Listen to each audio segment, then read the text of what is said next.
안녕하세요. 타임원 목장 김태민 목원입니다. 이번 생명의 삶을 수료하고 간증의 자리에 불러주심에 하나님께 감사드립니다. 간증을 준비하면서 제 마음에 기도했던 내용이 두 가지 있습니다. 죄송해요. 너무 생각만 좀 힘들어가지고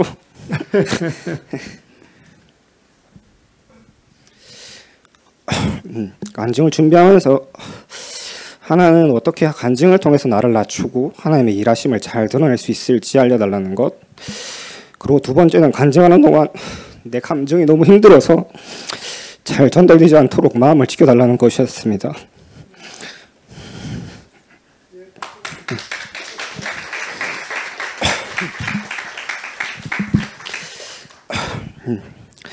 생명의 삶은 제게 큰 도전이었습니다. 사실 한번 도전한 적이 있었고 한번 포기한 적이 있었기 때문에 이번에는 반드시 마무리하고 싶다는 마음이 더 컸습니다.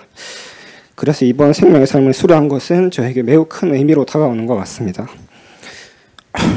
생명의 삶을 처음 시작하려 했던 것은 재작년 여름이었습니다. 그 당시 이상하게도 생명의 삶을 시작하려는 시점에 제 직장이 흔들리고 여러 고난이 찾아왔던 기억들이 있습니다. 그래서 이번 수강 신청을 하면서도 제 마음속에는 여러 걱정과 두려움들이 있었습니다. 하나님의 일을 할 때 악한 영이 방해하고 고난을 따르는 것은 자연스러운 일이라는 것을 생각하고 있었기 때문입니다. 그럼에도 불구하고 수강 신청을 결심한 이유는 이 모든 어려움이 지나면 하나님께서 주실 상급이 얼마나 클지 그게 궁금하기도 했고 기대되었기 때문입니다.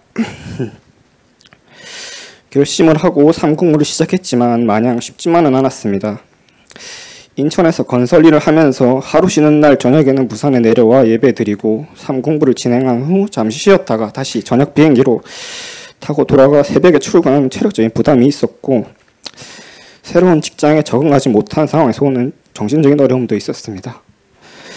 그럼에도 불구하고 신기하게도 힘들고 잦은 야근으로 개인적인 시간이 줄어들었음에도 불구하고 기도나 말씀을 찾는 시간은 오히려 더 늘었습니다. 항상 아침 5시 30분이 되면 출근하기 전에 큐티와 기도로 하루를 시작했고 주일 아침에는 말씀을 요약을 몰아서 하느라 분주하게 적어 나가면서도 그 안에서 은혜와 말씀을 주시는 하나님께 위로받기도 했습니다. 기도는 힘든 상황 속에서 더 절실하게 나오고 고난 중에 하나님을 더욱 찾게 만드는 것 같습니다. 시간이 지나면서 제 기도 제목도 변화했습니다. 처음에는 제 건강이나 상황을 놓고 기도했지만 점차 하나님의 뜻을 알게 해달라는 기도와 그 뜻대로 저를 사용해달라는 기도 제목으로 바뀌게 되었습니다. 삼공부를 하면서 하나님을 바로 알고 하나님의 속성을 알아갈수록 제 힘든 상황은 변하지 않았지만 그것을 수용하고 담담히 받아들이는 태도를 갖게 되었습니다.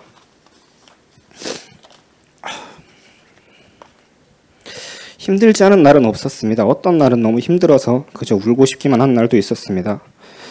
분명히 하나님은 저의 작은 신음에도 응답한다고 하셨지만 당시에 저는 벼랑 끝에 몰린 느낌이었고 그때 하나님께 제 마음을 토로하며 기도했습니다. 주님, 더 이상 저는 못 버티겠습니다. 제가 주님의 손을 놓지 않게 해주세요. 제 손을 잡아주세요. 그때 떠오른 말씀이 바로 이사야서 59장 2절이었습니다. 오직 너희 죄악이 너희와 너희의 하나님 사이에 갈라놓았고 너희의 죄 때문에 주님께서 너희에게서 얼굴을 돌리셔서 너희 말을 듣지 않으실 뿐이다. 아멘. 그때부터는 기도를 통해 제 자신을 돌아보고 하나님 앞에서 제가 잘못한 것이 무엇인지 묻기 시작했습니다. 하나님께서 제게 주신 마음은 예배를 소중히 여기고 영과 진리로 예배드려야 한다는 것이었습니다. 예배를 드릴 때 말씀이 달면 삼키고 쓰면 뱉는 태도와 피곤하면 대충 들어도 된다는 생각이 은연중에 있었음을 깨닫고 회개하는 기도를 드렸습니다. 또한 목사님께 힘든 상황에 대한 헌신 기도도 받았습니다. 근데 신기하게도 그 이후에 직장 현장에서 업무 회의를 진행하던 중 저를 자주 질책하고 욕하던 팀장님께서 회의를 시작하면서 이렇게 말씀하셨습니다. 내가 생각을 곰곰이 해봤는데 처음에 아파트 동 세팅을 한 건 태민이가 아닌데 왜 태민이만 혼냈는지 모르겠다. 세팅은 다른 친구가 했잖아. 그 말을 들었을 때 얼마나 위로가 되었는지 모릅니다. 하나님께서 그 사람의 눈을 깨우쳐 주셨구나 하는 생각이 들었고 하나님께서 앞서 싸우시고 하나님께서 내가 예비하기도 전에 그 모든 상황을 먼저 준비하시고 저를 지키고 계신다는 것을 다시 한번 확신하게 되었습니다. 마지막으로 제 믿음의 연약함도 깨닫게 되었습니다. 저희 현장에서 지난주에 노동부 점검을 받았을 때 하나님께 제가 맡은 구역은 점검하지 않게 해주세요라고 기도하고 점검 준비를 했습니다. 아침에 노동부 직원들이 도착하자 제 구역과 반대 구역을 점검한다고 해서 잠시 역시 하나님께 살아계시는구나, 나를 지켜주시는구나, 든든하다 생각했습니다. 그런데 점검이 시작되기 10분 전에 갑자기 점검 구역이 바뀌면서 제 구역을 메인으로 점검하게 되었습니다.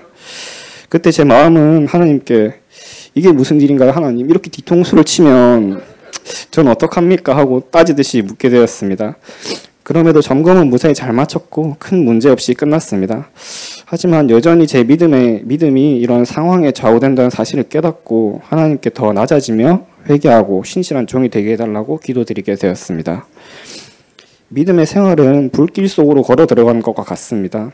그 속에서 하나님의 일하심과 은혜를 경험하며 하나님께서는 고난 속에서 우리를 지키시고 함께 아파하시며 늘 사랑으로 돌보신다는 것을 알게 되었습니다.